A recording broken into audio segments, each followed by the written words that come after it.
오늘 예배 나오신 여러분 주님의 이름으로 환영하고, 그리고 하나님의 위로와 능력이 함께 하시는 그런 시간 되기를 주의 이름으로 축원합니다. 오늘 하루 잘 지내셨습니까? 오늘 저는 이게 4번째 예배입니다. 오늘 하루 종일 새벽 예배, 여선교회 연합 예배, 그리고 북미인디언 선교회 총회 목양 감리교회에서 예배가 있었고, 또 오늘 심야기도. 근데 연말에 하나님께서 이렇게 일맥상통하는 그런 말씀을 주시는 것 같아서 저에게 먼저 은혜가 됩니다. 여러분들에게도 부담이 아니라 은혜가 될 수 있기를 바랍니다. 느헤미야의 말씀을 쭉 보면서 오늘 말씀이 부담이 되시겠다, 이 말씀을 어떻게 여러분들이 받아들이실까, 그런 생각을 하면서 걱정이 들었어요. 그렇지만 여러분, 말씀 앞에 서셔야 합니다. 말씀 앞에 서셔야 우리 영혼이 삽니다. 하나님의 복을 받기를 원하십니까? 그럼 오늘 말씀 앞에 서셔야 돼요. 여러분의 마음을 헤집고 말씀이 여러분을 힘들게 한다 할지라도 이 말씀 앞에 서셔야 돼요. 왜냐하면 오늘 말씀이 천연기념물 성도들의 진수를 보여주는 그러한 대목이기 때문에 그렇습니다. 느헤미야가 성벽을 중수하고 초막절 행사를 7째 달 초하루에 드렸습니다. 제8일의 규례와 24흘과 24흘날의 회개 성명서까지 채택하였습니다. 이제 이스라엘 백성들의 삶은 성전 중심으로 살겠다고 회복을 다짐하고 있습니다. 느헤미야와 학사 에스라가 마음을 합하고 백성들의 지도자와 방백들과 제사장이 한마음이 되어 결단합니다. 그 결단을 문서화하고 굳건히 한 모습이 지난 시간에 살펴본 9장 38절의 내용입니다. 우리가 이 모든 일로 말미암아 이제 견고한 언약을 세워 기록하고 우리의 방백들과 레위 사람들과 제사장들이 다 임봉하나이다 하였느니라. 이들이 지금부터 하는 이 맹세의 내용을 문서화하고 거기 사인했다는 거예요. 그리고 그걸 시일했다는 겁니다. 도장을 찍고 임봉을 했다. 항아리의 내용을 담고 밀랍으로 봉했다는 겁니다. 어떤 의미가 있느냐? 29절에 우리들이 지금부터 하는 이 사인에, 이 언약에, 이 맹세에 만약에 우리가 하나라도 어기면 저주맹세, 이 저주맹세라고 그랬죠. 하나님이 내 생명을 취하셔도 좋다라고 하는 이 저주맹세의 언약을 아주 강하게 목숨과 엮어서 하는 맹세를 했다는 거예요. 이 저주 언약 맹세에 사인한 사람이 누구들인가? 오늘 읽진 않았지만 10장 1절부터 등장하는 이름들이 많이 나와서 또 발음이 잘 안 될 것 같아서 우리 남기석 검사님을 위해서 이스라엘 백성들의 지도자급들 되는 사람들의 명단이 제일 먼저 총독 느헤미야와 시드기야 두 사람의 이름이 등장합니다. 이 사람들은 가장 대표적인 정치 지도자들, 위정자예요. 우리가 위정자들을 위해서 기도를 하는데 대통령, 이런 사람들이죠. 방백에 해당하는 사람들, 그리고 8절부터 8절까지는 21명의 제사장들의 이름이 등장합니다. 특별히 이 가운데 15명은 개인의 이름이 아니라 가문의 이름입니다. 스라야, 예레미야, 아마랴 하는 이름들이 그것인데 학사 에스라의 이름이 빠져 있죠. 중요한 사람인데 에스라의 이름이 빠져 있는 것은 에스라가 속해 있는 가문의 우두머리가 이미 인을 쳤기 때문에 개인적으로 임봉할 필요까지는 없었던 겁니다. 에스라 7장 1절에 보면 에스라는 스라야 가문에 속한 사람이에요. 에스라 7장 1절에 보니까 에스라는 스라야의 아들이요 아사랴의 손자요 힐기야의 종손이며 이러면서 쭉쭉쭉쭉 올라가는데 어디까지 올라가냐면 16대조 할아버지까지 올라가요. 에스라의 쭉 계보가. 16대조 할아버지가 누구예요? 네. 오늘 설교가 길어질 것 같기 때문에 아론입니다. 아론. 아론의 반차를 따라서 16대 손에 에스라까지 내려온 거죠. 9절부터 13절까지 등장하는 이름은 레위지파 사람들의 명단입니다. 가게 이름이 아니라 개별적인 이름이죠. 이미 앞서 8장과 9장에 레위 사람들의 회개기도에 나왔던 명단과 겹칩니다. 14절에서부터 27절까지는 일반 백성들의 이름입니다. 이것도 에스라 2장에 나오는 이름과 겹치죠. 28절과 29절에 알아들을 만한 지식과 총명이 있는 모든 자들이 다 서명을 하고 이 저주 맹세에 사인을 했다는 얘기입니다. 그럼 이 사람들이 어떤 언약에 사인을 했느냐, 어떤 내용 밑에 자기 이름을 넣느냐. 여러분, 이름을 적고 사인하는 거 쉬워요, 어려워요? 쉽게 할 수 있는 일입니까, 아닙니까? 어렵죠. 어려운데 보통 어려운 게 아니라 이거 안 지키면 어떻게 한다고요? 저주맹세 29절에 저주맹세를 하면서 사인을 했다는 거예요. 이들이 다짐한 내용은 크게 3가지인데, 나 만남을 회복하겠다, 시간의 우선순위를 회복하겠다, 물질의 우선순위를 회복하겠다. 이 3가지가 오늘 느헤미야 10장의 전체적인 대략의 내용입니다. 왜 우리 삶에서 이런 어려운 일들이 있었는가? 우리가 왜 포로로 끌려갔다가 빈털터리가 되어서 이 땅에 돌아와야만 했는가? 70년 동안에 잃어버린 세월은 뭐 때문이었는가? 이 세 가지가 잘못됐기 때문이다 라고 하는 것을 다짐하는, 바로 첫 번째는 뭐냐면 만남의 회복인데, 지금 느헤미야와 이 언약에 사인한 사람들은 나 이제 삶에 있어서 아무나 만나지 않겠다, 나 만남의 관계를 정리하겠다, 이 사인을 한 겁니다. 여러분, 30절 말씀이죠. 우리의 딸들을 이 땅 백성에게 주지 아니하고 우리의 아들들을 위하여 그들의 딸들을 데려오지 아니하며. 통혼, 이방인들과 통혼시키지 않겠다고 하는 건데, 이건 느헤미야가 갑자기 얘기하는 거 아닙니다. 이미 모세가 누누이 강조했던 내용이에요. 그런데 이스라엘 백성들은 가나안 땅에 들어가면 그 가나안에 있는 며느리나 사익감을 구하지 말아라 라는 것이 모세의 누누한 강조였는데 이 말 안 들었어요. 잔소리로 여겼습니다. 출애굽기 34장 15절 말씀, 너는 삼가 그 땅의 주민과 언약을 세우지 말지니 이는 그들이 모든 신을 음란하게 섬기며 그들의 신들에게 제물을 드리고 너를 청하면 내가 그 제물을 먹을까 하며. 누가 이런 초청에 응하지 않을 수가 있겠습니까? 이게 재밌는데, 유혹이 되는데, 또 내가 그들의 딸들을 내 아들들의 아내로 삼음으로 그들의 딸들이 그들의 신들을 음란하게 섬기며 내 아들에게 그들의 신들을 음란하게 섬기게 할까 함이니라. 오늘날 우리가 하나님으로부터 징계의 채찍을 받은 이유는 잘못된 만남 때문이었다. 만나서 안 되는 사람을 만났고 들어서 안 되는 말들을 들었고 따라해서는 안 될 행동을 따라했기 때문에 그 결과로 우리 민족이 어려움을 당했다라고 하는 것을 깨달은 거죠.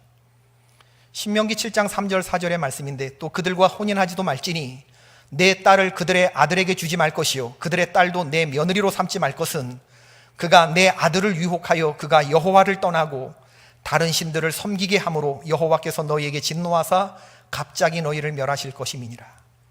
우리가 누구를 만나는가 하는 건 매우 중요한 일입니다. 여러분, 우리는 만남의 분별이 있어야 합니다.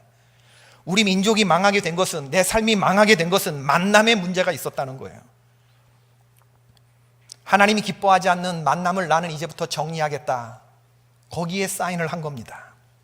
회개기도를 드리면서 이방 사람들과 절교하고 자기의 죄와 조상들의 허물을 자복하면서 맹세한 첫 번째는 이제 우리는 아무나 만나지 않겠다. 이제 우리는 아무나 만나지 않겠다.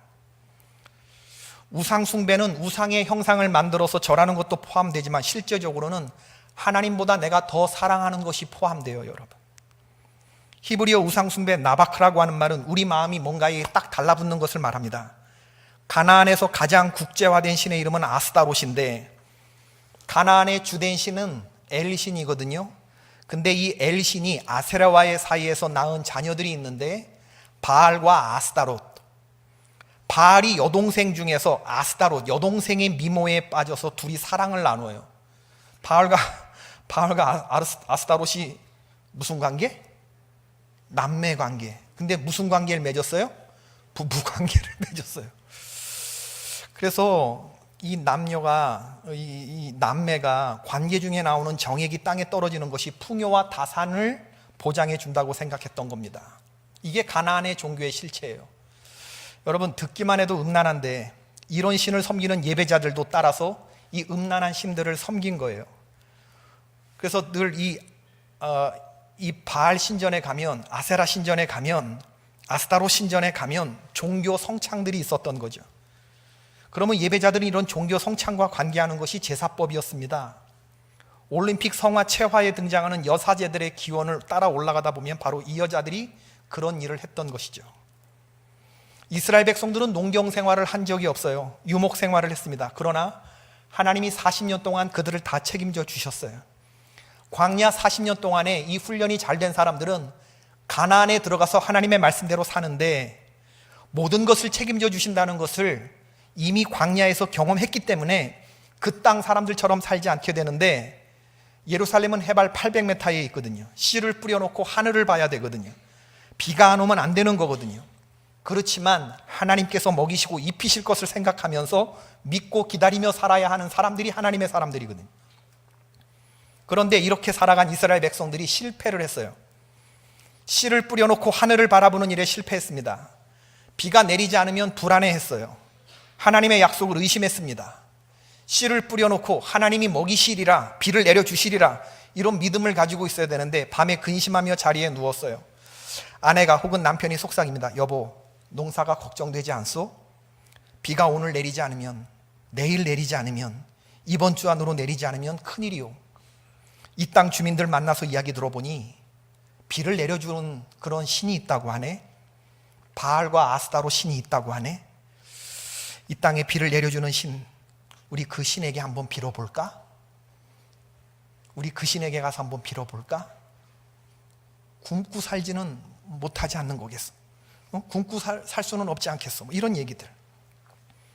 하나님을 섬기면서도 자기들이 사는 거처의 중심에 이방 산당을 지었던 겁니다. 그래서 하나님을 예배해요, 겉으로는. 그렇지만 그 하나님보다 더 믿고 있는 것은 뭐냐면 그 산당에 가갖고 바알과 아스타롯을 섬긴 거예요. 이래서 도처에 산당이 있었던 것이고, 그 사람들의 탐욕의 마음이 너무 심해서 역대의 선왕들이 그 산당을 제거하지 못했던 거예요.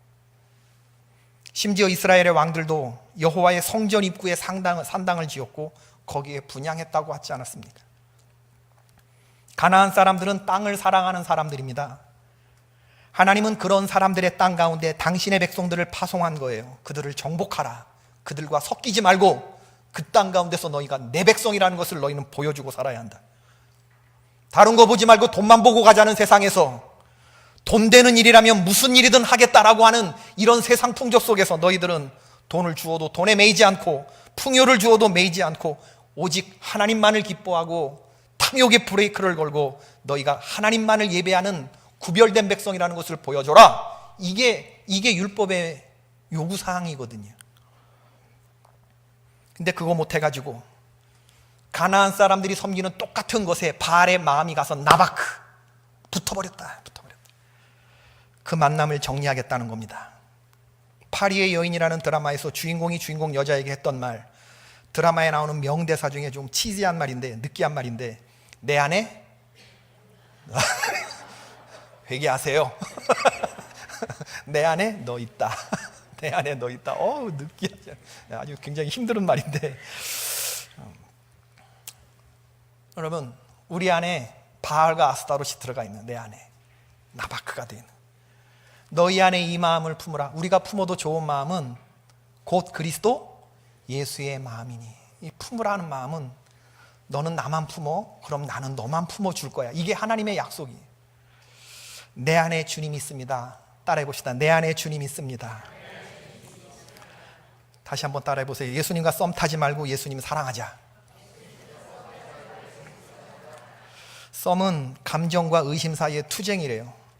예수님을 향한 우리의 마음이 썸이어서는 곤란해요. 예수님과 썸 타는 성도들 많은데 큰일 납니다, 여러분. 예수님 사랑하시기를 바라요. 예수님 우리와 한 번도 썸 타신 적이 없으세요. 아무리 우리가 흉악한 죄인이라도 예수 그리스도의 십자가는 죄인된 우리를 살려주시기 위해서 마지막 피 한 방울까지 우리를 위해서 성큼성큼 다가오신 그 하나님의 사랑을 보여줘요. 우리가 이 사랑을 품고 이 사랑에만 만족하며 내 안에 주님 계시고 주님 안에 내가 있는 신앙생활 할 수 있기를 주의 이름으로 축원을 드립니다. 우리들은 만남을 이제 절교하겠다. 이방 땅에 살지만 이방 여인과 통혼하지 않겠다. 첫 번째. 두 번째는 뭐냐면 시간의 회복입니다. 이스라엘 백성들이 지금 주일 성수를 결심하는 거고, 또 하나는 안식년 준수를 지금 다짐하는 겁니다. 10장 31절의 말씀.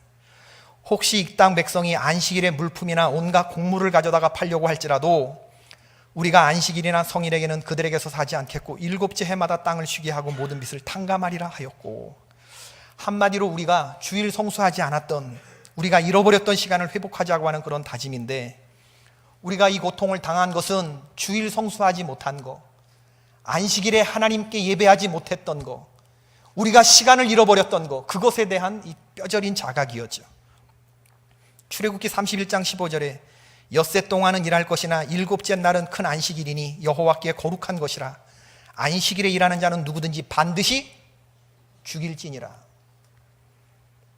하나님은 안식일 준수를 생명과 엮어 놓으셨어요. 생명과. 여러분, 우리는 안식일에 예배해야만 삽니다. 명령 중에서도 아주 강한 명령인데 생명과 묶어 놓았어요. 안식일에 일하는 자는 어떻게 하라고요? 투석살, 돌을 던져서 죽이라 했습니다. 왜 이렇게 하나님이 강하게 안식일을 명하셨는가? 신명기 11장 10절. 내가 들어가 차지하려 하는 땅은 내가 나온 애굽 땅과 같지 아니하니 거기에서는 너희가 파종한 후에 발로 물대기를 채소밭에 댐과 같이 하였거니와 너희가 건너가서 차지할 땅은 산과 골짜기가 있어서 하늘에서 내리는 비를 흡수하는 땅이요 내 하나님 여호와께서 돌보아 주시는 땅이라. 연초부터 연말까지 내 하나님 여호와의 눈이 항상 그 위에 있느니라. 이스라엘 백성이 출애굽한 애굽 땅은 복의 근원이 어디냐면 땅에 있어요. 그러나 하나님이 약속하신 그 약속의 프라미스 랜드는 복이 어디에 있어요? 물이 어디에 있어요? 나일강에 있어요? 하늘에 있어요? 하늘에 있어요. 하늘에 창문이 있어서 하나님이 그 문을 여셔야 비가 내려오는 거예요. 그런데 그 땅은 여호와가 권념하시는 땅이기 때문에 연초부터 연말까지 하나님이 바라봐 주시는 땅이다. 너희들은 그 땅에 가서 내가 책임져 주는 삶을 살아라 하는 겁니다. 가나안 땅에 들어가서도 불안해하거나 두려워하지 않습니다. 하나님이 나를 절대 굶기지 않으실 거야. 농사 안 지었어도 우리 40년 먹었잖아. 물 없는 곳에서 반석을 쳤을 때 물이 나오는 것을 우리가 봤잖아. 그 물을 마셨잖아. 하늘에서 만나와 메추라기가 내리는 것을 보았잖아. 하나님이 하늘에서 은혜의 비를 내려주셔야만 내 삶이 운영된다는 것을 믿는 사람만이 가나안에서 안식할 수 있습니다. 내가 내 삶을 끌고 간다고 생각하는 사람들은 여전히 애굽에 매여 있는 사람이에요. 1시간 일하면 10만 원 벌고 2시간 일하면 20만 원 벌고 10시간 일하면 100만 원 버는 것이 세상의 법이고 이건 세상 사람들의 땅이에요. 여기에 사람들이 다 종살이 하는 거예요. 그러나 하나님은 여기에 브레이크를 거셨어요. 7째 해마다 땅을 쉬게 했습니다. 일주일에 하루는 하나님께 예배하는 날을 지정해 놓으셨어요. 뿐만 아니라 7째 해마다 땅을 쉬게 하는 해에는 모든 빚을 탕감해주는 희년법까지 자기들이 지키겠다. 50년째 되는 해에는 모든 내게 채무진 사람들의 빚을 탕감해주고 모든 노비들 다 돌려보내고 자유를 주고 다시 첫 자리서부터 리셋하며 나아가겠다. 그 다짐을 지금 하고 있는 거예요. 여러분, 안식년에 7년째 쉬기 위해서는 안식년에 쉬고 안식년에 파종할 수 없기 때문에 그 다음에도 쉬어야 돼요. 그럼 몇 년을 쉬는 거예요? 2년을 쉬는. 쉬운 얘기 아닙니다, 여러분. 그러나 하나님이 책임져 주신다고 믿는 사람만이 이 법을 지킬 수 있는 거예요. 세상 사람들이 도무지 흉내내지 못하는 방식의 삶을 살기로 지금 다짐하는 거예요. 누가 내게 돈을 꼬간 게 있어도 희년이 되면 그거 다 면제해주고 그거 다 돌려보내고 다시 부자도 없고 가난한 사람도 없고 첫 자리에 서는 이런 방식의 삶을 세상이 어떻게 흉내낼 수 있겠어요? 그거 하겠다는 겁니다. 우리들이 누리는 시간의 우선순위에 반드시 하나님께 예배하는 안식일이 첫 자리에 두어지고, 그렇지 않으면 가시와 엉겅퀴를 내는 이 땅에 살면서 밤이 맞도록 수고하지만 하나님께서 베풀지 못한, 얻지 못하는 그러한 삶을 살게 될 것이기 때문에 우리는 이제부터 시간의 우선순위를 회복하면서 살리라 다짐하는 것이죠. 세 번째 다짐하는 건 뭐냐면 물질의 우선순위를 회복하자는 건데, 느헤미야 백성들이 하나님의 전을 살피겠다 이런 다짐을 해요. 이 다짐은 크게 세 가지로 드러납니다. 성전의 3분의 1 세겔을 내겠다. 성전세 3분의 1 세겔, 결코 적지 않은 금액입니다. 성전세로. 천열매 헌금을 드리겠다. 월삭, 가장 좋은 것으로 드리겠다. 세 번째는 11조를 이행하겠다. 헌금의 정신을 명하신 하나님의 말씀에 순종하겠다. 이 다짐을 하는 겁니다. 성전세 3분의 1 세겔, 천열매 헌금을 드리겠다. 11조를 이행하겠다. 제가 이 대목에 이르면 실족하시겠구나. 말씀 듣고 회개하고 은혜 받는 것까지는 오케이. 그 다음에 돈 얘기 나오면 은혜가 싹 가시잖아요, 그죠? 실족하기 딱 맞는 본문이에요. 그러나 여러분, 지금 오늘 느헤미야와 그의 백성들이 다짐한 헌신이 여러분 돈으로 계산된다면 여러분 마음속에 가룟 유다의 영이 있는 거예요. 이들이 하나님께 예배하고 도대체 하나님께 어떤 은혜를 받았길래 자신의 생명을 거는 저주 맹세로 이런 다짐을 했을까? 이게 보여줘야 하나님의 사람인 거죠. 그리고 주여 제게도 이런 은혜를 주시옵소서. 느헤미야와 백성들이 가졌던 그 마음을 저도 갖기를 원합니다 라고 고백하는 마음이 있을 때 말씀이 우리 안에서 역사하고 우리 삶이 풍성한 하나님의 은혜로 가득 차게 되는 것입니다. 하나님께 은혜 받으면 제일 먼저 헌금 생활의 부분에서부터 변화가 나타나요. 내 것이 내가 수고해서 얻은 것이 아니고 전부 다 하나님께로부터 왔다는 것을 깨닫게 되는 거죠. 예수님이 삭개오의 회개를 왜 기쁘게 받으셨냐면 지금까지 삭개오는 이웃은 안중이 없었어요. 하나님 안중이 없었어요. 그러나 예수님 만나고 나서 내가 죄인일 수 있겠구나라고 하는 깨달음이 들어온 거예요. 내 것이 다 내 거가 아니구나라고 하는 그런 깨달음, 회개의 전형적인 모습을 보여주고 있는데, 내 소유의 절반을 가난한 자들에게 주겠사오며 내가 만일 누구의 것을 빼앗은 일이 있다고 한다면 4배로 갚겠습니다. 지금까지 삭개오는 자기 마음의 주인이 가나안의 사람들과 똑같은 마음 가지고 살았는데, 예수님 만나고 그 예수님이 자기 마음속에 주인으로, 왕으로 딱 들어오고 나니까 하루아침에 이렇게 달라지는 거예요. 하루아침에 사람들이 물질의 우선순위가 바뀌게 되는 거죠. 아브라함의 구원이 이 집에 이르렀다. 이도 아브라함의 자녀다. 지금 느헤미야 백성들은 먹고 살기 힘든 형편인데 엄청난 다짐을 하고 있습니다. 이스라엘이 독립국가로 있을 때에는 막대한 양의 왕의 수입 중 일부가 성전 재정을 위해 보태졌기 때문에 어려움이 없었지만, 페르시아의 피정복 상태하에 있던 당시의 상황에서는 재정난으로 성전의 효과적인 운영이 심히 어려웠던 때이고 보면 이들의 결정은 결코 쉬운 결정이 아니었죠. 해마다 각기 세겔의 3분의 1을 수납하여 하나님의 전을 위하여 쓰게 하겠다. 33절은 성전세가 거두어져서 구체적으로 어떤 용도에 쓰여지는가를 밝히고 있어요. 훅 지나갑니다. 진설병, 항상 드리는 소재, 항상 드리는 번제, 안식일과 초하루와 정한 절기에 쓸 것, 하나님 전의 모든 일에 성전세를 쓰겠다는 건데, 여러분, 이게 성전에서 들어가는 우리 개포교회도 마찬가지고 교회의 살림을 말하는 거예요. 진설병은 성소의 떡상 위에 2줄로 6개씩 12개가 놓여져 있는 떡을 말하는 건데, 일주일마다 안식일이 돌아올 때마다 새로운 것으로 교체해야 했고, 물려낸 것은 제사장의 몫이 되었습니다. 크기가 작아서 만드는 비용이 얼마 되지 않을 거라고 생각하지만 하나님의 임재의 상징물이라고 하는 중요성 때문에 성전세 용도의 제일 첫 번째로 진설병이 언급되고 있는 겁니다. 항상 드리는 소재는 뭐냐 하면, 항상 드리는 번제와 함께 성전에서 매일 드렸던 제사인데 2.2리터의 밀가루에 0.9리터의 기름을 섞어서 만든 떡, 소재죠. 그 제물. 항상 드리는 번제, 상번제라고 하는데 아침과 저녁으로 하루에 2회씩 드렸던 희생자사를 말합니다. 흠없는 어린 수양이 제물로 지정되었죠. 안식일과 초하루와 정한 절기에 쓸 것.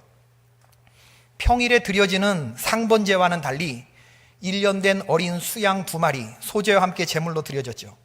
초하루, 매달 첫 번째 날 월삭에는 숫송아지 2마리와 수양 1마리, 그리고 어린 수양 7마리로 특별히 제물로 하나님께 제사로 드려졌어요. 소재와 함께 드려졌고, 포도주를 제물로 한 전제도 함께 드려졌습니다. 정한 절기라고 하는 건 이스라엘의 3대 절기를 말하는 건데, 유월절, 맥주절, 초막절을 말하는 거죠. 이때는 엄청난 양의 짐승들이 제물로 바쳐지는 때였지. 하나님 전의 모든 일이라고 하는 건 뭐냐면 성전 유지를 위한, 우리말로 하면 건축 대수선 헌금 같은 거죠. 성전에서 사용되는 여러 소모품들, 이런 것들을, 비품을 충당 보존하는 일에 우리가 성전세를 쓰겠다. 34절, 정한 시기에 나무를 우리 하나님의 전에 바쳐서 율법에 기록한 대로 우리 하나님 여호와의 제단에 사르게 하겠다. 여러분, 제단은요, 레위기 6장 12절에 의하면 제단이 사방 6m에 넓려요. 6m. 사방 6m에, 여러분, 이게 불이 계속 꺼지지 않고 타려면 화목이 얼마나 들어가겠어요? 만만치 않은 가격입니다. 나무의 양이 아마 실로 엄청난, 여기에 쓰이는 비용도 만만치 않았을 건데, 우리가 나무를 하나님의 전에 바치겠다. 연료, 유류. 36절은 제사장의 생활을 위해서 바쳐진 예물이었는데, 37절의 느헤미야는 레위 사람들은 우리의 모든 성읍의 산물을 받는 사람들이라는 인식이 있었어요. 민수기 18장에 의하면 레위 사람들은 자신들이 받은 11조의 11조를 제사장들의 몫으로 주었습니다. 11조가 강조되고 있는 것은 별다른 기업이 없이 오직 11조로만 생활해야 했던 레위 사람들, 그들을 위해서 레위 사람들이 레위 사람들 본연의 업무를 할 수 있게끔 한 거죠. 여러분, 11조는 10의 하나를 거두는 건데 레위 사람들한테는 성읍을 주지 않았어요. 땅을 주지 않았어요. 가나안의 땅 분배를 할 때 대신 48개 이스라엘의 백성들이 사는 성읍에 흩어서 하나님의 말씀을 전하고 성전을 관리하는 구별된 일을 하게끔 부름받은 사람들이 레위 지파죠. 그러면 여러분들은 10개를 가졌는데 11조를 하고 나면 몇 개로 살아야 돼요? 9개. 여러분들이 11조를 내면 레위 지파 사람들은 몇 개를 받아서 살아요? 12개 집하면, 11개 집하면, 레위 지파 빼고 11개 집하면 계산이 안 되세요? 몇 개를 갖고 살아야 돼요? 얘기하기 싫은 거 내가 알아요. 여러분들은 9개 갖고 살아요. 11조를 내면. 그죠? 11지파가 다 11조를 내면 레위 지파는 11개 갖고 살아요. 누가 잘 살아야 돼요? 누가 잘 살아야 돼요? 레위 지파가 잘 살아야 돼요. 잘 산 적이 성경에 한 번도 없어요. 왜 레위 지파는 하나님의 성전을 버리고 레위 지파 사람들이 다 굶어 죽을 수 없어서 다 밖에 나가서 일을 했던 거예요. 그래서 하나님의 교회가 힘을 잃어갔던 거예요. 11조가 100% 하는 거 아니거든요. 이 어려움에 봉착한 나머지 성전을 떠나버려야 했던 그 당시 상황에서 느헤미야는 하나님의 성전이 성전되게 하는 일에 하나님이 구별된 사람들의 생활을 책임지리라, 그 생각을 했던 거예요. 레위 사람들이 11조를 받을 때에는 아론의 제사장 한 사람이 함께 있을 것이요, 느헤미야는 성전세 징수자에게 감독자를 붙이고 있습니다. 11조 중에 제사장의 몫이 확실히 파악될 수 있기 위해서, 아울러 제사장과 레위 사람들 간의 11조 분배 문제로 인한 사사건건 어떤 오해나 갈등의 소지가 있으면 안 되겠기 때문에 원천적으로 제거하고자 했던 것 같습니다.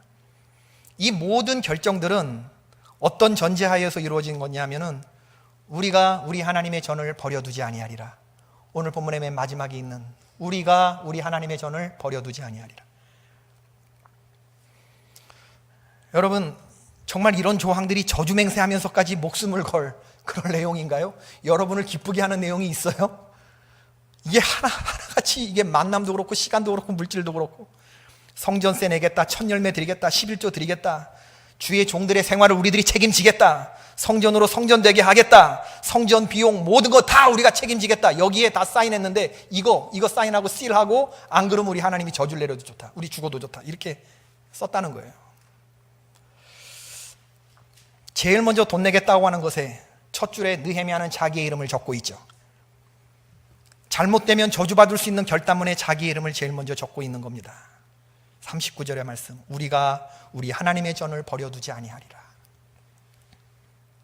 오늘 말씀이, 제가 얘기했잖아요, 설교 전에 여러분들에게 실족하면 어떡하나 그런 생각이 들었다고. 서명하시겠습니까? 여러분 같으면 서명하시겠습니까? 저주로 맹세하고 내가 이렇게 하리라, 내가 하나님 말씀 앞에 이렇게 살리라, 만남을 정리하며 살리라, 시간의 11조를 하나님 앞에 드리리라, 사람들 아무나 만나지 않으리라, 아무 말이나 다 듣지 않으리라, 그리고 나는 성전세를 내리라, 서명하시겠습니까? 오늘 말씀이 우리에게 주는 도전은 바로 그것이에요. 서명하시겠습니까, 여러분? 오늘 우리가 역대하 30장 이야기 히스기야를 읽었어요. 히스기야는 느헤미야보다 앞선 시기에 남유다의 13대 왕으로 살았던 사람이죠. 오늘 내용적으로 동일한 결단을 해요. 다들 기억하시죠, 여러분? 새벽 예배 참석하시는 분. 날씨가 추워져서 그런지 기도의 자리가 많이 휑하게 비는데 다시 기도의 불이 붙여질 수 있기를 주의 이름으로 축원합니다. 아무리 날씨가 추워져도 주님을 향한 이런 열망이 사그러들어져서는 안 돼요.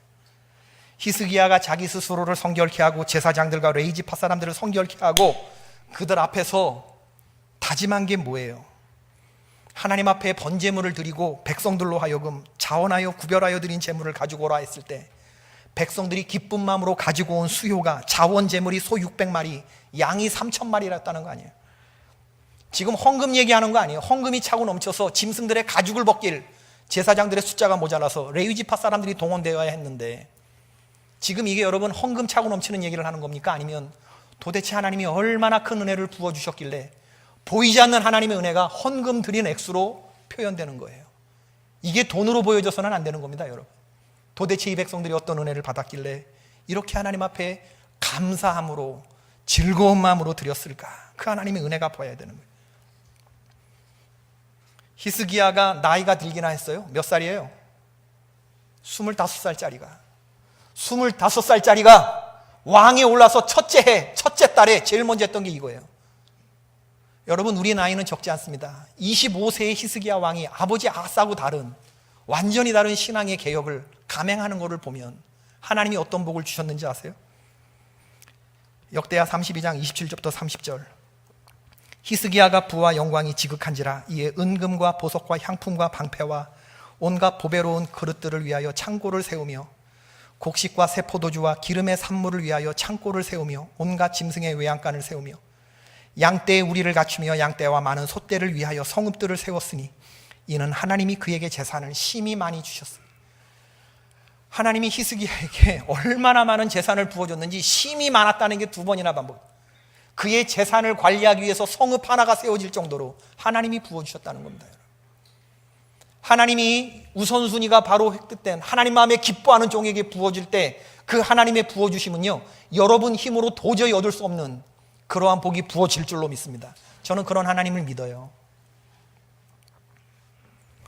제가 제 책 채워주심에 언급했던 콜로라도 덴버에 사업하시는 토니 집사님 얘기를 언급했는데, 이분이 사업을 홀랑 들어먹으신 분이었어요. 자기가 돈 많이 벌 때는 험하게 살았대요. 그냥 아무나 막 만나고 다니고 정말 돈 되는 일이라면 다 했고, 시간이 돈이기 때문에 그냥 뭐 주의를 어겨가면서 그냥 일했대요. 그러니까 애굽의 땅에 매여 살았던 거지. 일하는 만큼 돈으로 환산되니까 거기에 그냥 다 매이는 거예요.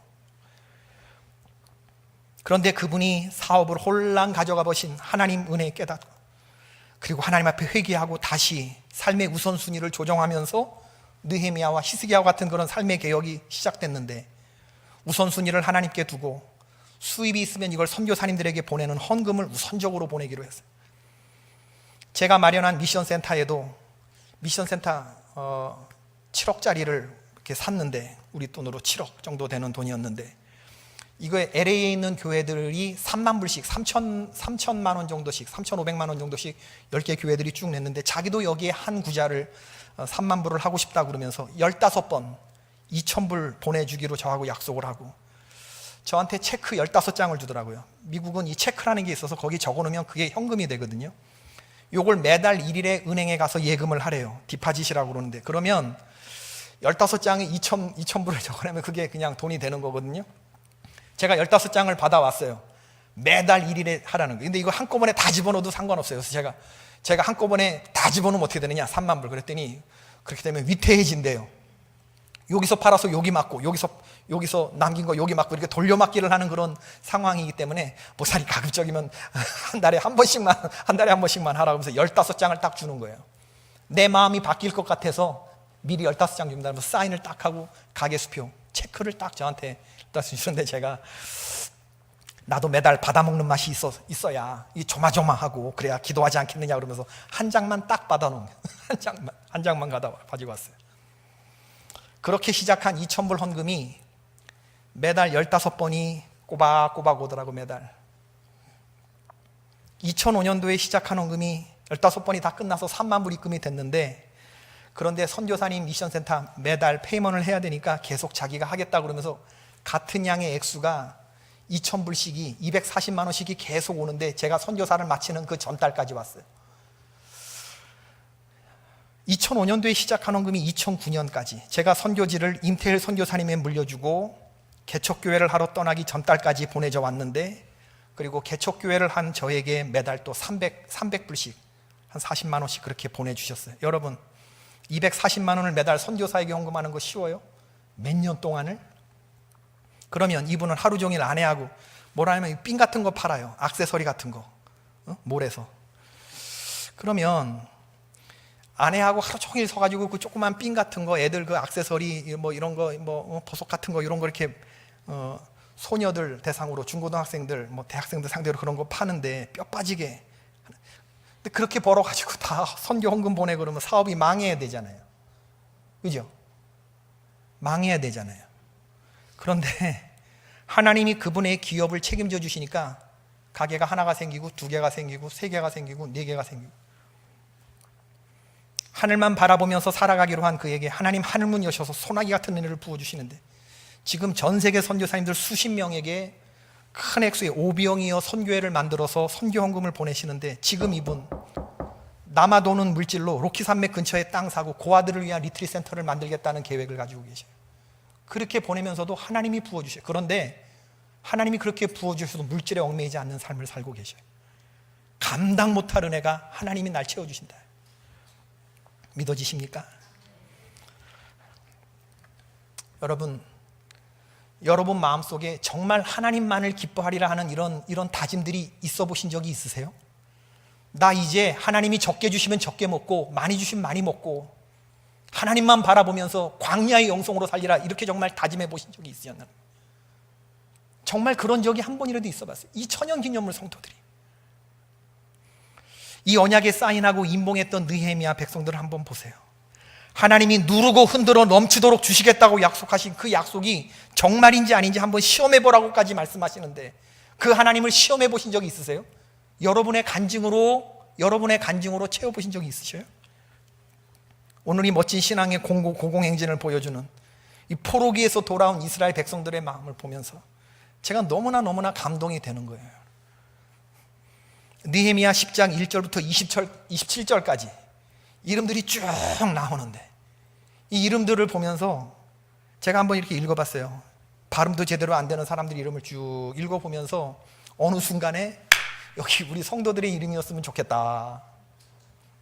여기 황종승, 여기 남기섭, 여기 이명수, 여기 정임수, 여기 이혜정, 여기 임송현, 여기 김명심, 여기 강유다, 여기 김윤정, 여기 이승윤, 저기 김동환, 오늘 특송하신 분들 이름들이 있으면 좋겠다. 조규용, 조중현, 이미라 있었으면 좋겠다. 서정화 있었으면 좋겠다. 김용일 있었으면 좋겠다. 도대체 하나님의 은혜가 얼마나 이 사람들에게 감동됐으면 그 언약에 임봉한, 저주맹세에 임봉한 사람들의 이름이 성경 1189장 66권 성경에 이 사람들의 이름이 들어가 있는데, 천연기념물 성도로 살았던, 아무것도 없는 상황 속에서 포로에서 돌아와서 이제 성벽 중수에 52일 동안 죽음을 무릅쓰고 일했던 사람들이 뭘 가진 게 있겠어요? 그 위험한 도성 예루살렘에 머물기로 작정하면서 힘들고 굳은 일이란 다 결심하면서 마지막에 여기에 자기의 이름을 새겨놓기까지 했던 그 사람들은 도대체 어떤 하나님의 은혜를 경험했을까? 이게 느껴지는 거예요. 그러면서 서명할 수 있겠는가? 이상영 목사, 넌 서명할 수 있겠는가? 제사장의 이름이 제일 먼저 나오는, 너 서명할 수 있겠? 예, 저는 서명할 수 있어요. 서명하고 싶어요. 서명하시길 주의 이름으로 축원합니다.